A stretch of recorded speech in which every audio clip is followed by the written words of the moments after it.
Oracle కి మొట్టమొదటిసారి తిరుగుబాటు అంటే ఏంటో కనబడుతుందట. 30,000 మంది, అది కూడా 30, 40 లక్షలు, 50 లక్షలు, కోటి రూపాయల జీతాలు తీసుకునేటటువంటి వాళ్ళని తీసి పంపించేసినటువంటి నేపథ్యంలో జరుగుతున్నటువంటిది సంచలనం సృష్టిస్తోంది. ఏదైతే ఉదయం 6 గంటలకి ఈమెయిల్ తర్వాత అనేక మంది ప్రశ్నించడం ప్రారంభించారు సోషల్ మీడియాలో. $6.13 బిలియన్ 3 నెలలకి లాభం సంపాదిస్తున్నటువంటి ఒరాకిల్ ఎట్లా తీసేస్తుంది అన్డిస్క్లోజ్డ్ అంటూ ఇప్పుడు అక్కడ ఉన్నటువంటి ప్రశ్నించడం ఒక ఎత్తు అయితే, చాలా మంది ఒరాకిల్ హెడ్ క్వార్టర్ లో ఉన్నటువంటి వాళ్ళు లీడర్షిప్ అందరూ కూడా అన్డిస్క్లోజ్డ్ లొకేషన్స్ లో ఉన్నారంట, బయటకు కనిపించకుండా. ఎందుకంటే ఇప్పుడు మాజీ ఎంప్లాయీస్ అందరూ కూడా ప్రింటెడ్ కాపీస్ తీసుకుని టెర్మినేషన్ ఈమెయిల్స్ ని ఆఫీస్కి వస్తున్నారట. దీంతో వాళ్ళని సెక్యూరిటీ దగ్గర అడ్డుకుంటుంటే గట్టిగానే గొడవ పడుతున్నారట. తాజాగా వెలువడుతున్నటువంటి లెక్క ఏంటంటే, రెడ్వుడ్ సిటీ క్యాంపస్ లో అయితే మిలిటరీ కాంపౌండ్ లాగా తయారైపోయిందంట. ఆర్ముడ్ గార్డింగ్ పెట్టాల్సి వచ్చిందట.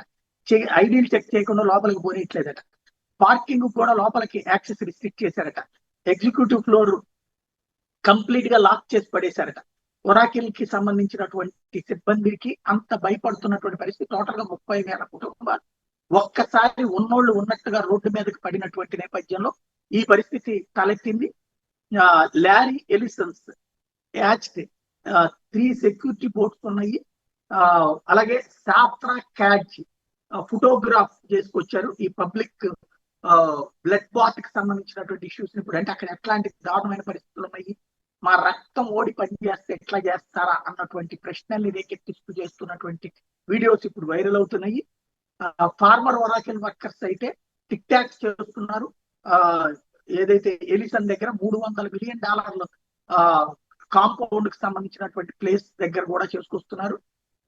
ఒక టెర్మినేట్ అయినటువంటి ఇంజనీర్ అయితే 800 మైళ్ళు ఆస్టిన్ వెళ్ళి మరి అక్కడ గేట్ దగ్గర ఆందోళనకు దిగాడు. ఇక్కడ ఇన్ఫ్రాస్ట్రక్చర్ 12 సంవత్సరాల నుంచి క్లౌడ్ ఇన్ఫ్రాస్ట్రక్చర్ కోసం నేను కష్టపడితే నడి రోడ్డు మీద వదిలేస్తారా అన్నటువంటిది.